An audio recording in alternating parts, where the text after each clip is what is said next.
లో అన్నా క్యాంటీన్ ఏర్పాటు చేశారు. ఎన్టీ రామారావు గారు మంచిగా అన్నం గురించి అన్నా క్యాంటీన్లు ఓపెన్ చేశారు. నమస్కారం. అంటే ఈరోజు మా బావ పుట్టినరోజు సందర్భంగా అన్నా క్యాంటీన్లో 500 మందికి భోజనం స్పాన్సర్షిప్ చేశారు. లేకుండానే అందరికీ అన్నం అందించారు. అన్నం అందరికి అందించటమే. అన్నము ప్రత్యక్ష దైవం. అన్నం పరబ్రహ్మ స్వరూపం.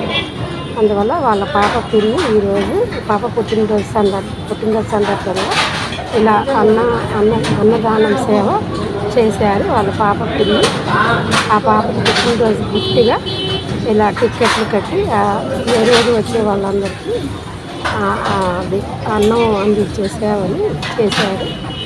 ఆ పాప పుట్టినరోజు సందర్భంగా వాళ్ళ పిల్లి ఇలా మంచిగా ఒక గిఫ్ట్గా తనకి ఇలా అందరూ అన్నం తినేలాగా చేశారు. ఇది చాలా మంచిది. అన్నం పరబ్రహ్మ స్వరూపం. అన్నం ప్రత్యక్ష దైవం.